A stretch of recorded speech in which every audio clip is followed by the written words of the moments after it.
Pour préparer votre pâte à beignets à pizza, c'est très simple. Un kit de pâte à pizza. Alors moi, je prends celui-ci et je mets de côté la sauce tomate pour une autre fois. Ce qui m'intéresse, c'est cette pâte qui est vraiment très épaisse. Alors, il existe des pâtes prêtes à dérouler, vous savez, comme les rouleaux de pâte feuilletée. C'est bien aussi, mais veillez à prendre une pâte vraiment épaisse.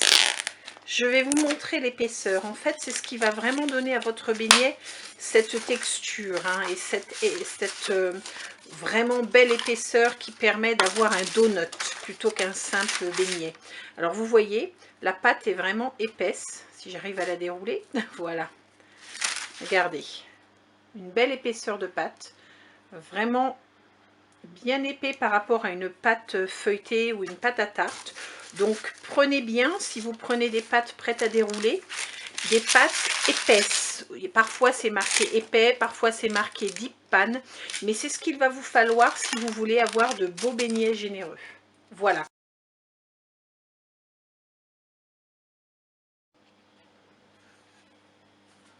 Pour réaliser vos beignets, il vous faut un emporte-pièce étroit. Ici, un tube en métal à cannoli. Je m'en sers également pour faire les beignets fourrés qui sont sur le blog. Et aussi un emporte-pièce lisse. Vous pouvez aussi prendre un grand verre pour découper votre beignet. Vous allez découper dans votre pâte à pizza et vous allez faire un trou.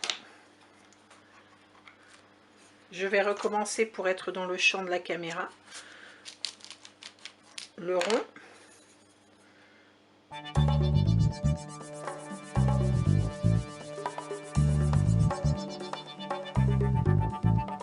Je vous expliquerai après pour l'enrobage, parce que la pâte à pizza n'est pas sucrée et c'est l'enrobage qui va permettre de les rendre très gourmands.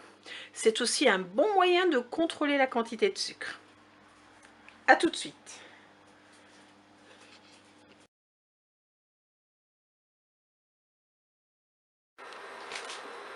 Alors, vous excuserez le bruit, c'est la soufflerie de la plaque induction portable parce que c'est impossible de filmer depuis ma cuisinière. J'ai vraiment une cuisine comme la vôtre. Donc du coup, je me suis équipée d'une petite plaque induction, mais qui fait beaucoup de bruit. Alors, on va tester la température de l'huile. Moi, ce que je fais, puisque j'ai fait des trous dans mes beignets, j'en mets un dans l'huile. Et je vois comment ça réagit. Et puis si l'huile m'a l'air, oui, voilà, vous voyez là, ça gonfle bien tout de suite. Ça veut dire que mon huile est à température. Je vais mettre mes beignets à cuire. Donc je me suis équipée d'une écumoire pour les retirer. Et quand vous placez quelque chose dans de l'huile chaude, faites-le en vous éloignant de vous. Comme ça, vous ne risquez pas de vous éclabousser avec de l'huile. Du moins, vous avez moins de risques.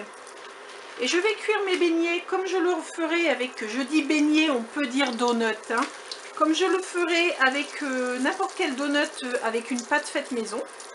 Quand ils seront bien gonflés, bien dorés d'un côté, je recommencerai de l'autre.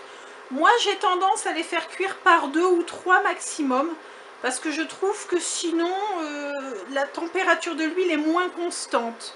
Bon, après, si vous avez une friteuse qui s'autorégule, c'est plus facile, mais comme vous le voyez, nous là c'est vraiment du fait maison. Et regardez comme ça gonfle bien.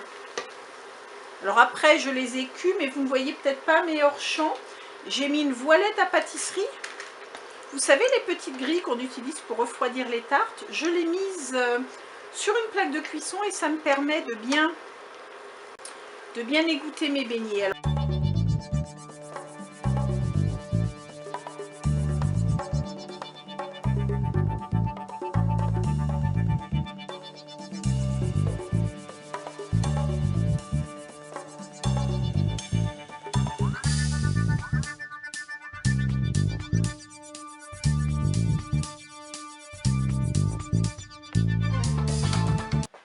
pour l'enrobage de vos beignets, vous allez prendre de la cannelle moulue, du sucre cristallisé et vous allez doser à votre goût.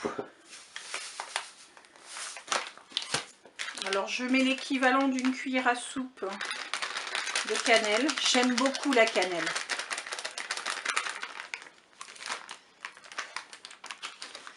Et vous mélangez. Alors normalement vous faites ça sur vos beignets chauds, c'est-à-dire vous préparez ça avant et au fur et à mesure que vous les cuisez, vous les égouttez et hop, vous les passez dans le mélange de sucre cannelle.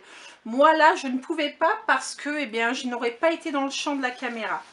Donc je le fais devant vous, mais vous voyez ça tient quand même sur le beignet. Mais les vôtres seront certainement plus jolis parce qu'ils seront beaucoup plus enrobés que les miens. Pour la simple et bonne raison qu'ils auront été faits à chaud.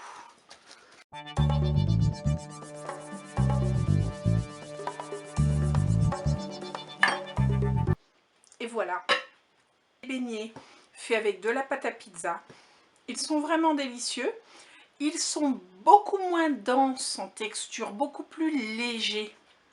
Je vous assure que c'est beaucoup moins, on va dire, consistant que le donut habituel. Vous le remarquerez, les ingrédients diffèrent un peu. Et franchement, très peu d'efforts. Et pour avoir des petits beignets en urgence, hein, voilà, vous venez de découvrir les beignets à la pâte à pizza. Il n'y a pas de raison, pourquoi ne pas se faciliter la vie de temps en temps. Amusez-vous bien en cuisine. Et maintenant, celui-là, il est pour moi.